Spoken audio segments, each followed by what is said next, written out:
Hello techies. Today we will be learning abstract design pattern. But before that, I would like to say those who are new to this channel, please do subscribe this channel. And if you like the video, hit the like button and notification button. Okay, now let us start with this abstract factory pattern. So again, we will be dividing this video into two part. One would be theory and the other one would be doing some kind of, practical.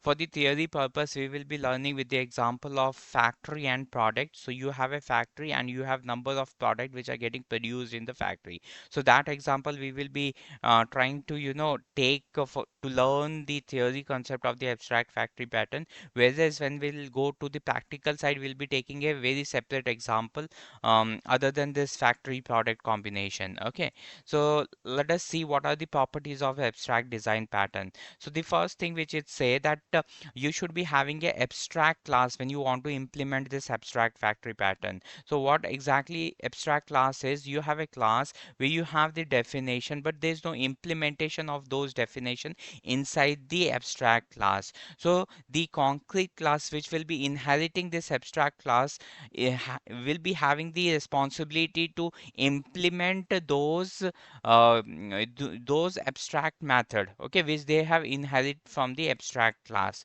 Okay, so consider the factory as an example. So you have a abstract factory class and then you have a concrete definition for those factory. So inside the concrete definition of your factory, you will be implementing the method which are named or kind of declare in your abstract class. So you have, if abstract factory class, there could be multiple factory and each factory can make different kind of products, so different set of product. So this is how the combination is.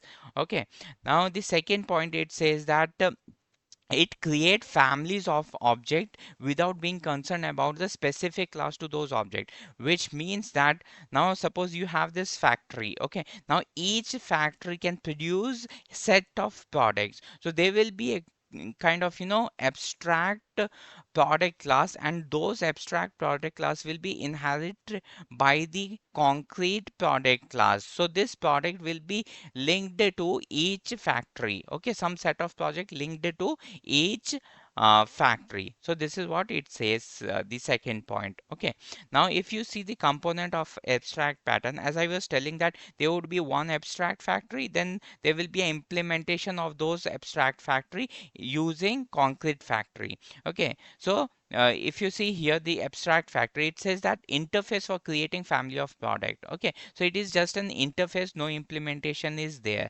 Okay, so now this interface must be having some abstract method. Again, there is no definition for those abstract method, so only the declaration of those method will be there in the abstract factory. Now this abstract factory will be taken into account by the concrete factory, where the implementation of all those abstract method will be there, and this abstract factory will be having the responsibility to create the family of products. Okay, now to create those family of product, again we will be having some abstract product class.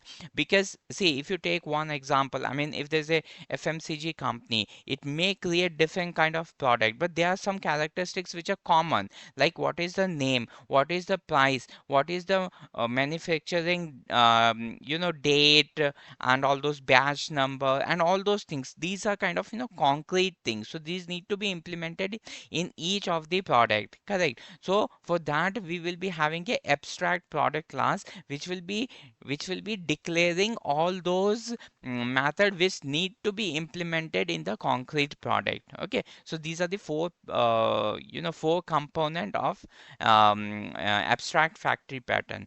Okay, now, in this example, we were considering factory and product, okay, which is a classic example. Whenever you will be studying this abstract factory pattern, you will always be having this example, okay, to study. But we will take another example to understand it practically, okay. So let us go to the practical side of this design pattern.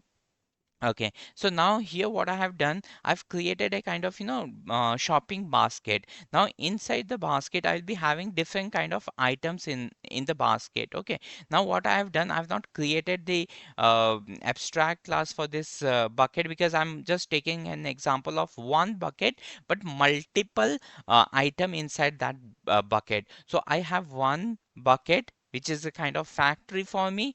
Okay, now if you come down, I have all these different item inside this bucket. So like I have trimmer, I've collected trimmer, I've collected deodorant, I have collected tops. Okay, tops is nothing but your dress.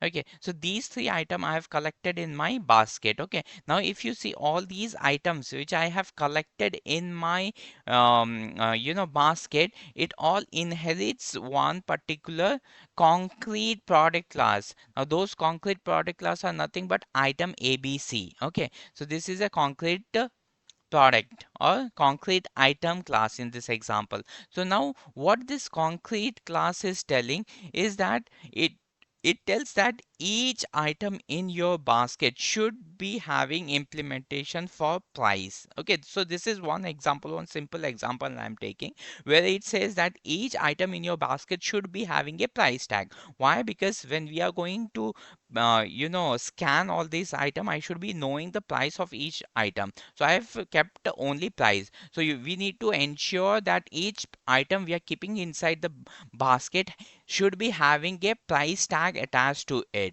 Okay, so this is how we have done it. Now here if you say the shopping basket, okay, now this trimmer, so trimmer has a implementation of price. Okay, similarly Dio.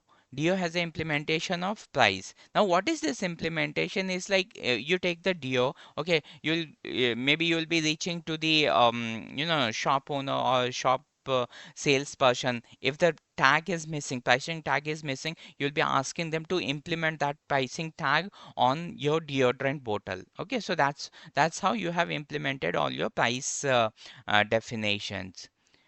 Okay, which is mandatory. Why? Because you have a abstract class over all these items. Okay. Now, if you see, I mean, I'm just directly coming to the, coming to the main section. What it says that it takes this shopping basket. Okay. Now it tells that it will be calling a method random item. So here, what we have done, we have put trimmer, deodorant, and top. So these are the three different item classes. Okay, which we are adding it to our basket. Okay, and I have called a random dot choice. So it will be returning one at a time. I mean, it could return trimmer first or deo first or top first. Any item once it will return to the shopping basket. So shopping basket. I mean, shopping basket is nothing but my this class. This is my parent class. Okay, parent class. So I call the shopping class with one of the item inside it. Okay, then I call show basket item description. Okay, now show basket item description will be there inside my basket. Okay, so here if you say show basket item description, now what it does, it takes the, I mean, it create the object of that class, item object. Okay, and then it calls the price tag, and it also display the description of the object. Okay, let me show you how.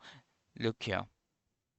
So now how you are call, see, look, what you are doing, you have created this class. This class is nothing but out of these three, one is your item. Okay, now you went to this particular method. Okay, you went to this particular method, and here what you said for this particular object. Okay, now here you say this. Okay, for this particular object, because with the help of constructor you create that object. Okay, so for this particular object you call price method, and you also display that class description. Okay, now if you see for each of the class you have this price. Okay, and for each of the class we have a str implementation which just tells what is this class about. Okay, what is this object about? So it says that Philips 401 super fast trimmer. Okay, so likewise for each of the item we have the implementation of the string class and the price class. So whenever we will be calling our object, so it will get executed, and whenever we'll be calling the price, it will display this thing. Okay, so now if I run this, so what is say? See, look, catalog item is Park Avenue Mist, catalog price is 200 rupees. Okay, so similarly, see, if you see, this is the deodorant class. Okay, so what it does, it it display the catalog name, and then it also display the catalog price. Okay, so this is how.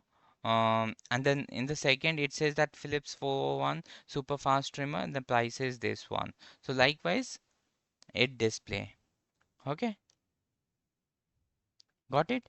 So I mean, ultimately, what you are doing, you're having a basket for each. I mean, you're having a shopping basket. Inside the basket you are keeping all these different items.